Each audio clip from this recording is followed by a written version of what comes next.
అసలు నేను తెలియగలుగుతాను సార్, చెప్పండి ప్లీజ్. నారా చంద్రబాబు నాయుడు గారు, ఇవన్నీ కాదు. నేను ప్రజలను కూడా అడుగుతా ఉన్నా, మేధావులను కూడా అడుగుతా ఉన్నా, రాజకీయ నాయకులను అడుగుతా ఉన్నా, ఈ భారతదేశంలో ఉన్న ప్రతి పౌరుని అడుగుతా ఉన్నా, ఎవరండి బఫర్ జోన్లో ఉన్న ఇంట్లో ఉంటారండి?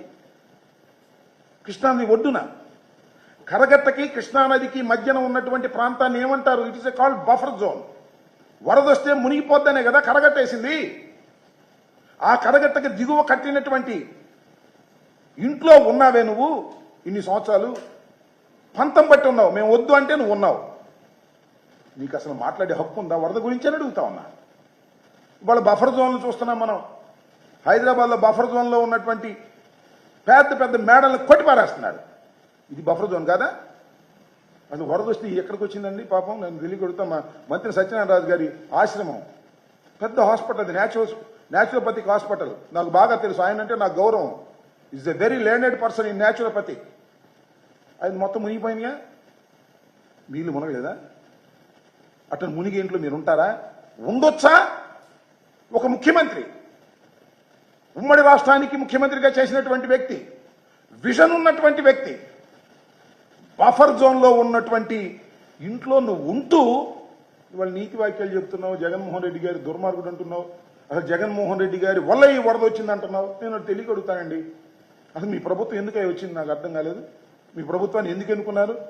పద్యానికి జగన్మోహన్ రెడ్డి గారి ఈ టైంలో జరిగింది, అది అందువల్ల జరిగిందని చెప్పడానిక?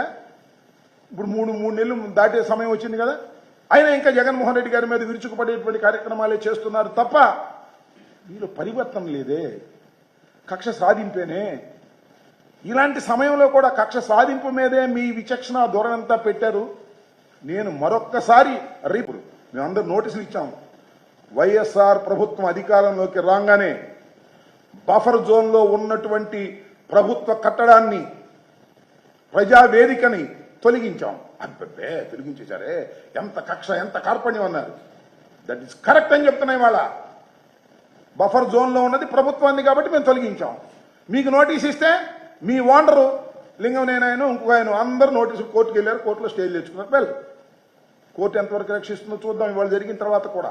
కాబట్టి ఇలాంటి దుర్మార్గమైనటువంటి కార్యక్రమాలు చేసి ఇవాళ జగన్మోహన్ రెడ్డి గారిని ఆడిపోసుకునేటటువంటి కార్యక్రమాలు మీరు చేస్తారు. దీనికి ఇంకొక మాట కూడా ఏమంటారంటే ఆయన, ఈ